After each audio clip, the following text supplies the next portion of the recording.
Her gaze drifted to a photograph hanging on the wall. Taken at a gala last year, it captured her and Grant in their element. Erin wore a striking emerald gown, her arm linked through his, while he looked dashing in a tailored tuxedo. They were smiling, the picture of a power couple. But now, looking at it, the image felt almost mocking. It represented everything their life appeared to be, and nothing of what it truly was. Grant's absence tonight was just another in a growing list. A brief text message had come through earlier, running late. "Don't wait up." Erin had barely blinked at it. It was the third time this week. She sipped her wine, her eyes wandering to the calendar on the fridge. Neat, bold handwriting marked Grant's days with endless meetings, conferences, and trips. One entry caught her attention: board meeting Stella. The name lingered in her mind like an unwanted echo. Stella Martinez, the charismatic environmental activist, had recently become a central figure in their foundation's projects. Erin had met her briefly at a fundraiser months ago. She was young, attractive, and exuded a magnetic confidence that drew people to her effortlessly. Erin had admired Stella at first, impressed by her passion for saving the planet. But as time passed, that admiration soured into suspicion. Stella had been cropping up more and more in Grant's life: work trips, strategy sessions, late-night calls. Erin couldn't ignore the growing presence of the other woman. The mansion, though grand, felt unbearably empty tonight. Erin crossed the living room, her bare feet sinking into the plush Persian rug.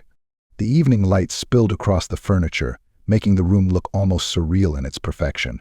She paused at the glass doors leading to the patio, gazing out at the pool's still surface. For all its beauty, the house felt more like a cage than a home. Her phone buzzed on the coffee table, pulling her from her thoughts. Picking it up, she saw a notification from the Foundation's social media account. She hesitated, then opened it. A tagged post appeared, a photo of Grant and Stella at a recent conference. The two stood side by side, their smiles radiant, with a caption that read, "Sustainability Superheroes. Grant and Stella light the way for a greener tomorrow." Erin's stomach tightened. She hadn't even known Grant had attended the conference. He hadn't mentioned it in passing or over dinner, when they still managed to have dinner together. That is, the word "sustainability superhero" stung, but not as much as the accompanying comments: "power couple goals." One read. Another chimed in, "Their chemistry is inspiring." Her chest felt heavy. She placed the phone back on the table, her hands trembling slightly. The doubts she had been pushing down for weeks started to claw their way to the surface. Erin walked to the photo on the wall, the one of her and Grant at the gala, and stared at it for a long moment. Her mind flashed back to the night it was taken. She had felt so proud of him then, so secure in their partnership. But lately, their once solid bond felt like it was built on sand. She thought about the subtle shifts in Grant's behavior. The late nights, the secretive phone calls that ended abruptly when she entered the room, the sudden trips that didn't align with his usual schedule. At first, she had brushed it off as stress. His work was demanding, and she knew better than anyone how much pressure came with their public image. But the pieces didn't fit together anymore. Something wasn't right. Her instincts, honed from years as an investigative journalist, told her to dig deeper. It was second nature for her to spot inconsistencies, to notice when someone's words didn't match their actions. But this wasn't a story she was reporting on. This was her life. And the realization left a bitter taste in her mouth. She turned back to the kitchen, setting her glass down with more force than intended. The sound echoed. The soft patter of water from the en-suite shower filled the otherwise quiet bedroom. Erin sat cross-legged on the bed, a half-read book in her lap. She wasn't really paying attention to the words on the page, her thoughts drifting to Grant. He had seemed distracted lately, his usual warmth replaced with an uncharacteristic coolness. She had tried to chalk it up to the stress of managing their foundation and his relentless work schedule, but the pit in her stomach told her something more was going on. As she turned a page, a chime broke the stillness. Erin's eyes shifted toward the source of the sound, Grant's Apple Watch resting on the bedside table. A message preview glowed faintly on the screen. "I can't stop thinking about this weekend. Let's make it even better next time. S." The book slipped from Erin's hands, landing on the bedspread with a soft thud. For a moment she froze, her breath caught in her throat. She stared at the watch, her pulse quickening as the message disappeared into the notification center. Her heart pounded as she glanced toward the bathroom. The sound of the shower running meant she had only a few moments to process what she had seen. Was it a mistake? Could it be innocent? But the casual intimacy of the message made her skin crawl. Erin picked up the watch, her hands trembling slightly. She tapped the screen, navigating to the message app. There was again the text from S.G. She tapped it, her stomach twisting with unease. Scrolling up through the thread, her unease turned to a sharp ache in her chest. The texts between Grant and S. were unmistakably flirtatious. "I loved every second of it. You're incredible. Counting down the days until I see you again." The most recent thread detailed a weekend at Golden Horizon Eco Lodge, a luxury resort Erin had never heard Grant mention. The text referenced private dinners, moonlit walks, and plans for another trip. There were even emojis, hearts and winks, that made her feel sick. She dropped the watch back onto the table as if it had burned her. The reality of what she'd just seen hit her like a physical blow. Her mind reeled with questions. Who was S.A.? Stella. That was the only name that fit. Stella Martinez, the effervescent environmentalist who had been orbiting Grant for months. Erin felt her face flush with anger and humiliation. The sound of the shower abruptly cut off, jolting Erin from her thoughts. She scrambled to place the watch back, exactly as it had been, her breathing quick and shallow. She grabbed her book, flipping it open and pretending to read as the bathroom door opened. Grant stepped out, a towel slung low around his waist, his hair damp and tousled. He smiled at her briefly, a practiced, distracted smile that didn't quite meet his eyes. "Hey, sorry about the noise. I'll be quick and out of your way." Erin forced a smile, her face betraying none of the storm brewing inside her. "Take your time." He disappeared into the closet to change, leaving Erin alone with her thoughts once more. The momentary confrontation she had imagined faded. She couldn't bring herself to say anything, not yet. She needed more than just a few texts to confront him. She needed the whole truth. The rest of the evening passed in a blur. Grant left for another late meeting, leaving Erin alone in the house. The silence that followed was deafening, a void filled only by the incessant hum of her thoughts. She couldn't stop replaying the messages in her head, the intimate tone, the promises of another weekend.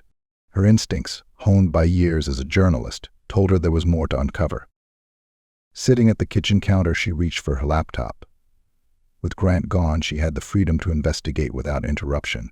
Her hands moved almost on autopilot as she accessed their shared foundation accounts. Stella's name was everywhere, attached to every major project and trip Grant had taken in recent months. A deeper dive into the Foundation's travel logs revealed matching entries.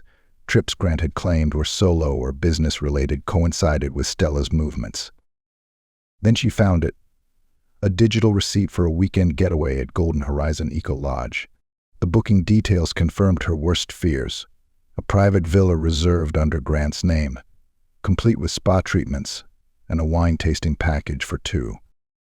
Erin sat back in her chair, her head swimming. The evidence was damning. She had no doubt now. Grant was cheating on her, and Stella was the other woman. Her chest tightened, and tears threatened to spill, but she refused to cry. Instead, she picked up her phone and dialed the one person she trusted with this nightmare, Mia. Her best friend answered almost immediately. "Hey, what's up?" "Mia," Erin said, her voice trembling. "I think Grant is having an affair." There was a brief silence on the other end before Mia's calm, firm voice replied, "Tell me everything." Erin recounted the texts, the receipts, and the increasingly suspicious behavior. Mia listened intently, her lawyer's mind already racing through possible scenarios. When Erin finished, Mia's tone hardened. "I don't say anything to him yet," she said firmly. "You need more than this if you want to confront him and come out on top. Get all the evidence you can. If he's been careless enough to leave his watch lying around, there's bound to be more." "Mia, I don't even know where to start." "You already have. He underestimated you, Erin. Use that. Don't let him see you coming." Erin nodded, gripping the phone tightly. "You're right. I need to be smart about this." As she hung up, Erin felt the first flicker of determination rise above her devastation. If Grant thought he could betray her and get away with it, He had made a grave mistake. The game was on, sharp and jarring. No more excuses, she whispered to herself. For too long, she had been ignoring the signs, convincing herself that she was overreacting. But tonight, the facade was too cracked to repair. The house fell silent again, but it wasn't the stillness of peace. It was the calm before a storm. Erin didn't know what she would find, but she knew one thing for certain. She wasn't going to sit idly by anymore. The stage was set, and the perfect facade was beginning to crumble. The house was dark when Erin finally turned off her laptop, her body heavy with exhaustion and her heart bruised beyond recognition. The digital glow of incriminating evidence still burned in her mind. The text messages, the receipts, the carefully planned getaway with her. Erin leaned back in her chair, staring blankly at the faint outline of her reflection in the window. Outside, the moon cast a pale light over the manicured garden, its beauty now mocking her shattered reality. She took a deep breath, the air catching in her throat. Every memory of her life with Grant seemed to crack and splinter under the weight of the truth. The way he used to surprise her with coffee on early mornings, their shared laughter during late-night planning sessions for the foundation, the quiet moments they spent walking hand in hand after dinner. All of it felt distant, unreal, as if it belonged to someone else's life. Erin's eyes drifted to a photo on the nearby bookshelf. It was from their honeymoon, taken on the balcony of a seaside villa in Greece. They were both laughing, sun-kissed and carefree, her head resting on his shoulder. She remembered how safe she'd felt then, how unwavering her trust in him had been. "How did we get here?" she whispered into the empty room. Her mind replayed the first time they met. A charity gala where she had been reporting on corporate philanthropy, and he had been the keynote speaker. Grant had captivated her with his eloquence and charm. He spoke about innovation, sustainability, and creating a better world, and she had believed every word. She had fallen not just for him, but for his vision, for the idea that together they could make a difference. Now, it all felt like a cruel illusion. The betrayal cut deeper than the affair itself. It wasn't just about Stella. It was about the lies, the hypocrisy, the erosion of everything they had built together. The thought of his voice, smooth and practiced, full of conviction, now sickened her. How many times had he used that same tone to deceive her? To manipulate her into thinking she was paranoid, when her instincts whispered that something was wrong.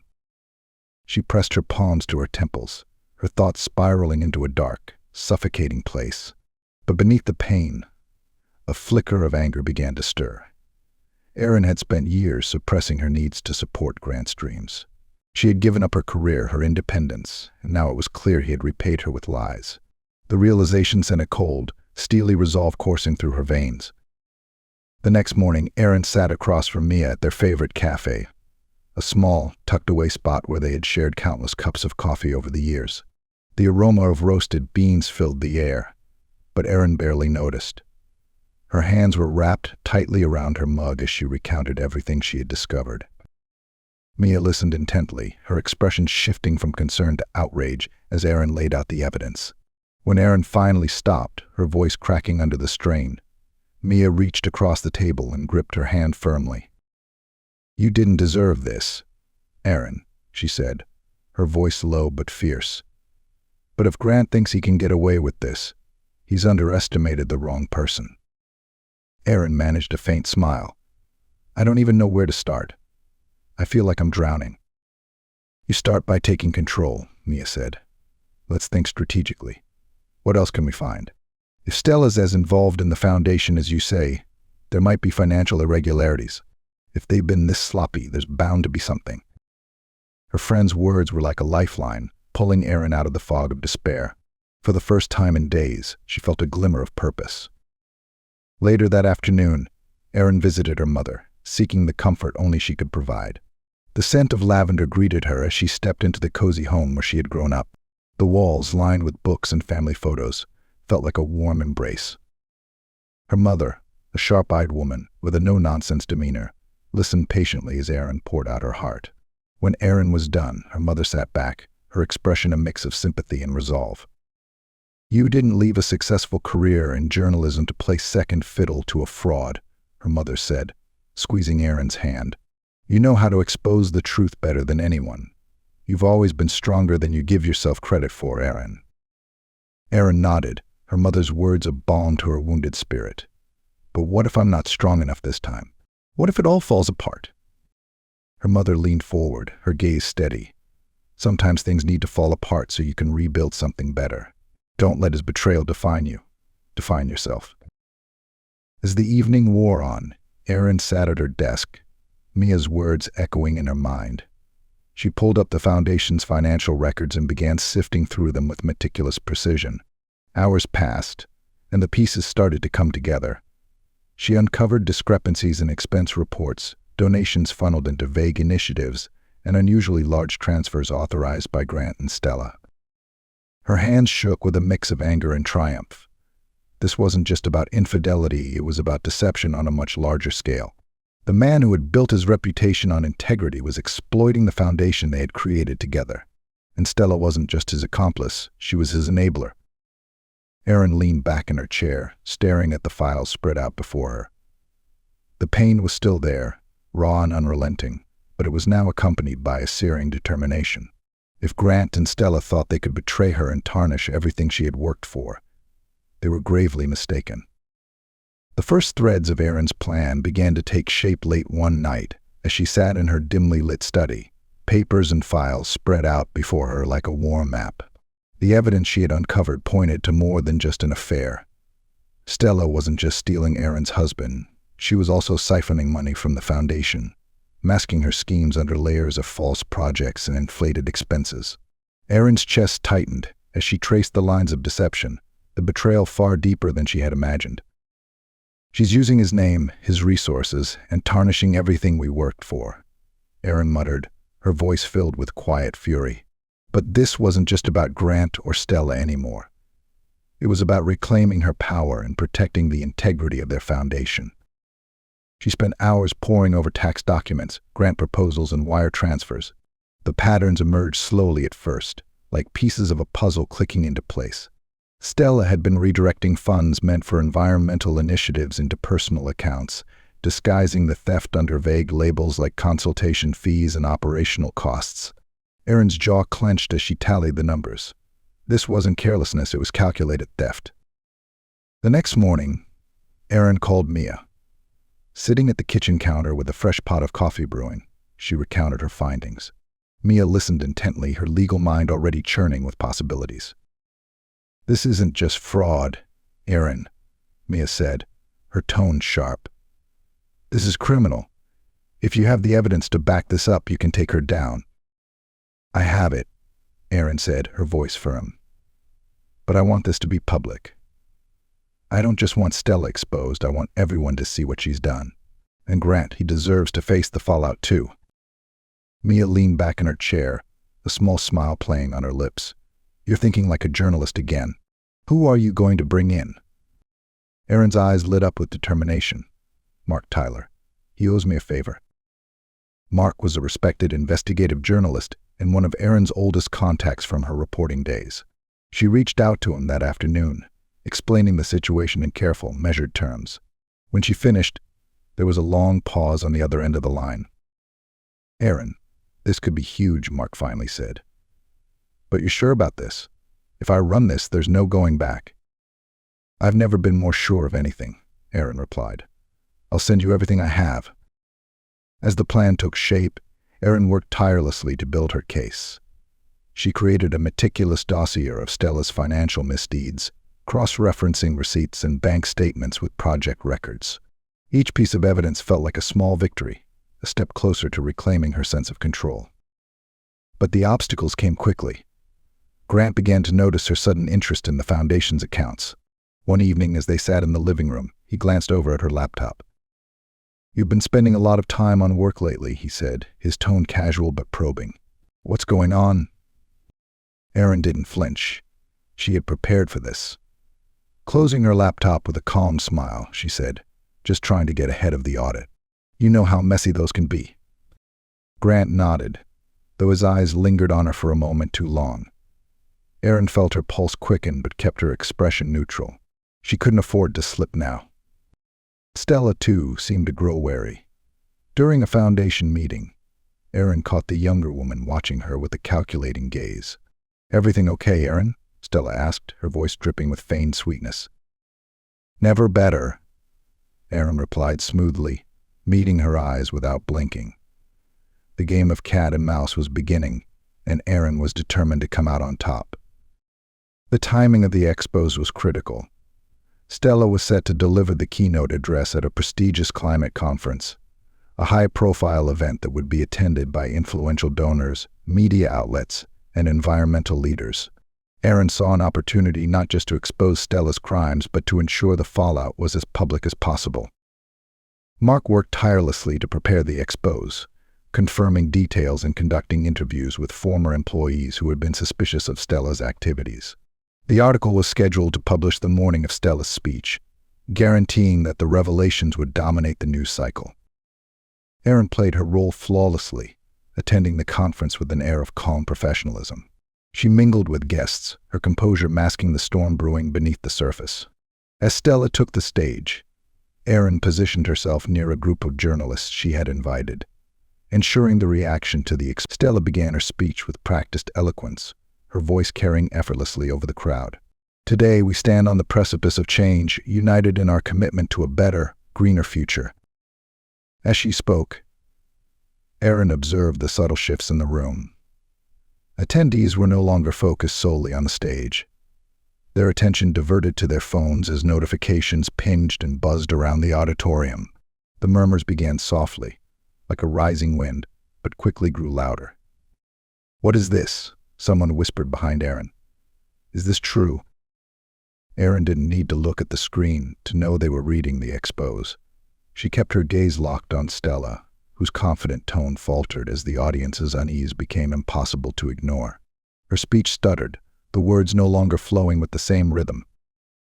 "What's going on?" Stella asked, attempting to maintain her composure as the whispers became audible. She glanced toward the audience, her eyes scanning for a familiar face to anchor her. A man in the front row stood, holding up his phone. "Is this you?" he demanded, his voice cutting through the noise. "These accusations, embezzling from the foundation?" Gasps rippled through the crowd as others joined in, their voices overlapping. "Fraud? You've been stealing donations? How dare you call yourself a leader?" Stella's mask of composure cracked, her eyes darting to the wings of the stage as if searching for an escape. Protesters, seemingly prearranged or drawn by the controversy, began to rise from the back rows, holding signs denouncing corruption and chanting, "Shame! Shame!" Grant, seated near the front, shot up from his chair, his face pale. He turned toward Stella, then the crowd, his voice raised in a desperate attempt to regain control. "This is ridiculous. These are baseless allegations," he shouted, stepping onto the stage to stand beside Stella. "Stella has been nothing but dedicated to this cause." But the room wasn't listening. The audience was already engulfed in chaos, a cacophony of accusations and outrage. Erin stood silently, her presence still unnoticed, but her heart surged with a quiet satisfaction. She had planned for this moment, but seeing it unfold was more gratifying than she could have imagined. Grant gestured toward the media section, where reporters were already snapping photos and recording videos. "This is slander," he insisted. "We will prove these lies wrong." Erin moved forward, her heels clicking against the floor, her calm demeanor cutting through the storm. As she approached the stage, the crowd parted instinctively, the energy shifting as heads turned to recognize her. When Erin climbed onto the stage, Stella's face went ashen, her hands trembling as she clutched the podium. Grant's confusion morphed into alarm. "Erin," he began, his voice faltering, "what are you doing?" Erin leveled him with a steady gaze, her voice cool and deliberate. "What I should have done months ago." She turned toward the audience, addressing them directly. "For those of you wondering, the allegations you're reading about are not baseless. They're backed by hard evidence, evidence that I personally compiled. Every dollar Stella Martinez siphoned from the foundation, every falsified project, every stolen donation, it's all there. You can read it for yourselves." The room fell silent, the weight of her words settling like a heavy fog. She turned to face Grant, her voice sharpening like a blade. "And as for you, Grant, you thought I'd let you ruin everything we built together. You underestimated me." His mouth opened, but no words came. Erin stepped closer, her tone unyielding. "I've frozen your shares in the foundation. You won't touch another cent of it. You've done enough damage." The crowd erupted again, this time with questions, demands, and camera flashes. Stella stumbled backward, her voice shaking as she attempted a weak defense. "This is a misunderstanding. I was set up." But no one was listening. Security personnel moved toward the stage, escorting Stella off as the audience jeered. Grant followed her, his face a mix of anger and humiliation. Erin stood alone at the podium, the focus of every camera in the room. She looked out over the crowd, her voice steady, as she delivered her final words. "Transparency and accountability are the cornerstones of true leadership. I promise to rebuild this foundation with integrity, and I won't let the actions of a few tarnish what so many have worked for." The applause that followed wasn't thunderous or celebratory. It was thoughtful, respectful. Erin stepped down from the stage, her heart lighter than it had been in months. She had faced her betrayal head-on and emerged stronger. As she walked out of the auditorium into the crisp evening air, she felt a profound sense of closure. The game was over for now, but Erin knew she had the strength to face whatever came next. The fallout wasn't just public, it was a reckoning. Erin had reclaimed her power, and the world was watching. The days following the expose were a whirlwind of chaos and recalibration. The Foundation's office buzzed with activity as Erin took the reins, meeting with staff, donors, and legal teams to assess the damage and plan the way forward. She stood at the head of the conference table, her presence commanding as she addressed the room. The sunlight filtered through the tall windows, casting a warm glow on the faces of the team members who had rallied behind her. "Let me be clear," she began, her voice steady, carrying the weight of someone who had walked through fire and emerged stronger. "This foundation isn't just about a name or a figurehead. It's about the people we serve and the causes we champion. I won't let the actions of a few compromise that mission. Together we're going to rebuild." A ripple of nods and murmurs of agreement passed through the room. Erin saw hope and determination reflected in their faces, and for the first time in months, she felt it in herself. The fallout for Grant was swift and unrelenting. Public outcry forced him to step down from the Foundation's board, his once sterling reputation tarnished beyond repair. Erin heard through the grapevine that he had retreated to his private estate, refusing to answer calls from the media or former allies. Stella's disgrace was even more public. She was charged with embezzlement and banned from holding leadership positions in nonprofits indefinitely. But Erin didn't dwell on their downfall. Her focus was on moving forward. She rebranded the foundation, renaming it New Horizons Initiative. The new name symbolized a fresh start, a commitment to transparency and impact. Erin personally oversaw the launch of their first major project under the new banner, an educational program for underprivileged youth that would not only provide scholarships, but also mentorship from industry leaders. The announcement was held at a bustling community center, far from the glitz of conference halls and galas. Erin stood at the podium, surrounded by smiling students and volunteers. Cameras clicked and journalists scribbled notes as she spoke. "This isn't about rebuilding a reputation," she said, her voice strong but warm. "It's about rebuilding trust and creating opportunities. Transparency and accountability must guide us, whether in philanthropy or life. That's my promise to you."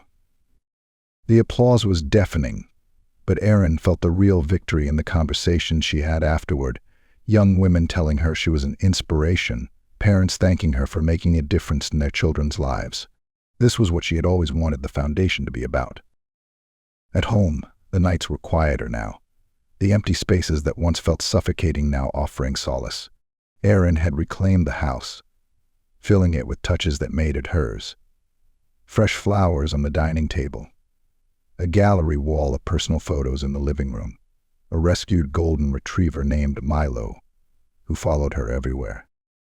One evening, as she curled up on the couch with Milo at her feet, her laptop open, she revisited an idea that had been simmering in the back of her mind. She opened a blank document and began typing, her fingers moving with a familiarity she hadn't felt in years. The headline read, "Behind Closed Doors, The Stories We Hide and the Power of Truth." It was the start of a personal essay, a reflection on her journey from betrayal to empowerment. But it was also the beginning of something bigger. Erin decided to return to her roots in journalism, using her platform to expose corruption and amplify stories of resilience. Her first series would focus on accountability and philanthropy, highlighting both successes and failures. The work invigorated her, reknitting a spark she thought had long since gone out. She partnered with Mark Tyler to co-publish the series, their combined reputations drawing wide readership and sparking important conversations. The response was overwhelming: letters from readers, invitations to speak at events, and even offers to mentor aspiring journalists. Months later, Erin stood before a crowd at a leadership summit, the audience hanging on her every word. The stage was modest, the setting intimate, but the impact of her speech was anything but small. "Betrayal shattered my world," she said, her voice steady but laced with emotion. "But in picking up the pieces, I built something stronger. Justice isn't always loud, it's methodical, strategic, and, in my case, transformative. We all have the power to take control of our narratives and turn pain into purpose." The applause was long and heartfelt. Erin stepped down from the stage, her heart full. She had found her voice again, and it resonated far beyond what she had imagined. Back at the New Horizons Initiative office, Erin's team surprised her with a cake to celebrate the Foundation's first major milestone under her leadership. Laughter and chatter filled the room as she cut into the cake, her team cheering her on. The moment felt light, joyous, and full of promise. As Erin looked around the room at the people who believed in her vision, she realized how far she had come. The woman who had once felt trapped in a gilded cage was now free, thriving, and making an impact on her own terms. Erin raised her glass of sparkling cider, a small but triumphant smile on her lips. "To New Horizons," she said. "To New Horizons," they echoed, the room bursting with applause and celebration. Erin's story didn't end here. It was only just beginning. The cracks that betrayal had left in her life had become the foundation for something unshakable, a reminder that resilience could turn even the deepest wounds into sources of strength.